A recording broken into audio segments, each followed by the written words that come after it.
I got a 2016 Chevy Equinox. It just got dropped off, and this guy went to get in the zone, auto zone. As you can see, we're at about 85,000 miles, and it's already having problems. I'm not surprised. These things are turds as soon as they leave the dealer.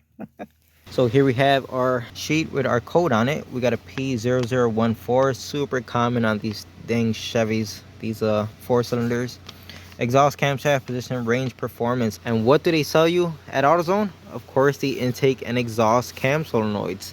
And there's a good possibility that that could be wrong with it, because these things have a high failure rate, but it doesn't always mean that that's what's wrong with it. So I did a full service scan, and as you can see, we got our P0014 and a P0366, which is essentially the same code.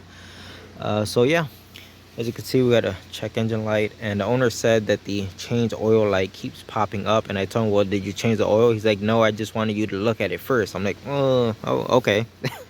With a situation like this where we're dealing with these type of codes, these camshaft position codes and performance codes, the first thing I like to go after is the oil, because these things run off of oil pressure and they need oil to do their job. And the fact that he's getting these change oil warnings, let's go ahead and check the oil. All right, so I cleaned off this dipstick and I reinserted it. I did it like 2 or 3 times, and every time I pretty much get the same result.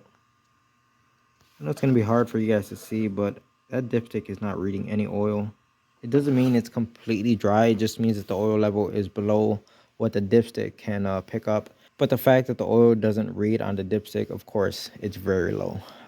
So yeah, I think that's where we're going to start with this thing. This thing needs oil in it. But you know what? These solenoids are super easy to get to, especially for the exhaust side. I at least want to go ahead and pull that one out, and we'll inspect it, because sometimes the little screens on the solenoids do get jammed up. My thought process here is, if it really is a low oil issue, then we would have a code for both the intake and the exhaust, because they both run off of oil pressure. But we only have a code for the exhaust side. So I'm trying to show you guys, this is the little like filter or strainer, screen, whatever you want to call it, that's on these solenoids. And sometimes they do fall apart and cause problems. Before we do anything, let's go ahead and look at some data on the scanner here. I got the car running behind me. So we got our desired camshaft position and our actual. You could see the desired exhaust is 4.6 and the actual exhaust is about 5. So it's doing what the ECM wants it to do. Same thing for the intake. Its desired is 16 and the intake is 16. Let's get in the car, raise the RPM, see what happens.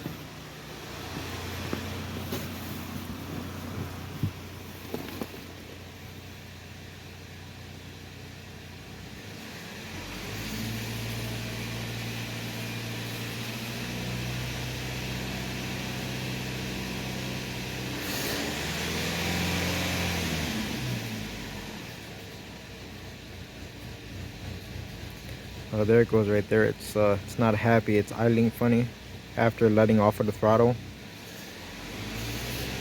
And guys, I am hearing a noise coming from this engine.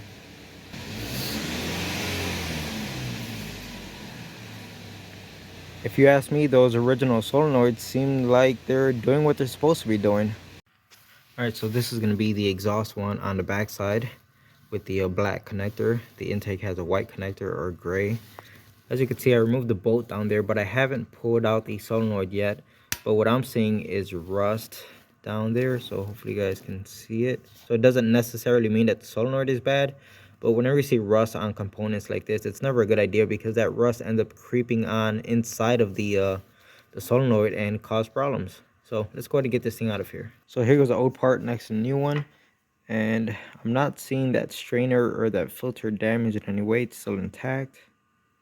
Not seeing any obvious signs of damage or something like that.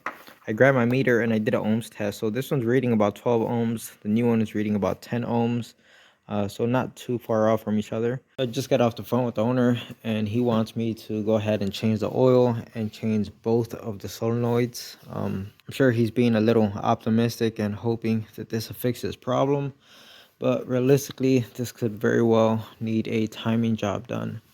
So I don't know, it's what the owner wants. I told him If it doesn't fix it, then it doesn't fix it. I'm not responsible for this because I'm not the one telling him to put these parts on. But he wants to go ahead and do it.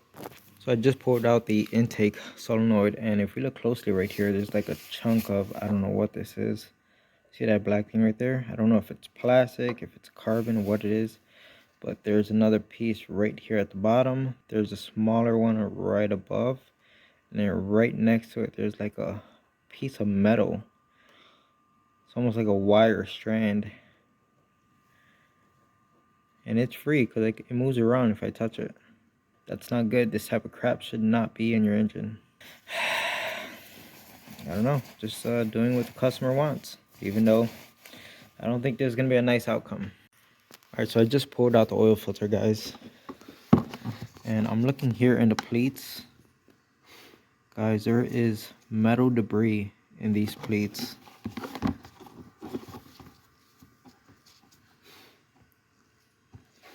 Very hard to show you guys, but I could see it clear as day. Every single pleat has metal debris in it. Guys, this engine is toast. I'm not doing oil change on this thing. In fact, I'm even going to go ahead and take off the 2 solenoids that I just put on from AutoZone.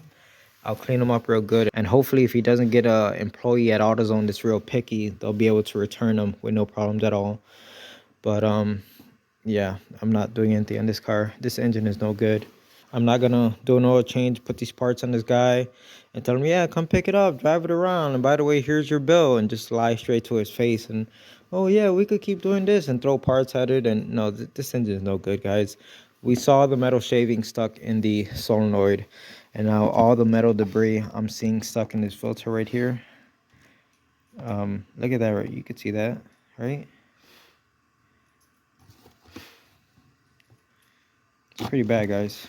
So yeah, that's it. Done deal. I'm gonna go ahead and put the old oil filter back in it, put the original solenoids back in it, and park this turret outside. That's it for this one. I got the 2 solenoids off of the car, cleaned them up. They look like they're perfect, brand new. Owner's not gonna have an issue returning them.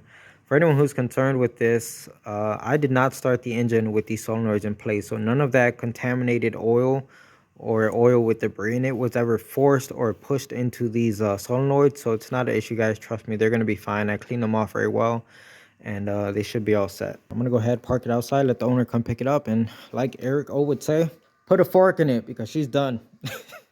So I don't know if I told you guys this, but when the owner showed up, I walked out there and I told him, you know, kind of refresh my memory. What's going on with this car?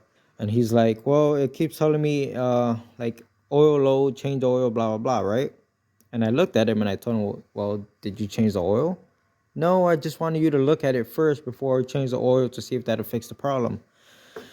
Guys, keep in mind, he contacted me about a week ago for this problem. You're telling me this car has been beeping in your face, giving you notifications on the dash for about a week that the oil has been low, and you just keep on driving. Well, that's what happens, guys. Now you got metal shavings in the engine. This engine is no good. It's done. And I just don't understand the mindset of some people. If there is anything, if there is any type of maintenance you're ever going to do on your car, do the oil. Change the oil, guys. It's the most important thing, okay? So, yep, that's it for this one. I don't know what's going to happen with this car. I don't know if he just bought it or if he's had it for a while. I have no idea. But I'll keep you guys posted on what happens. But most likely this turret's going to end up getting a salvage yard engine put in it. Not by me, of course. But that's it for this one.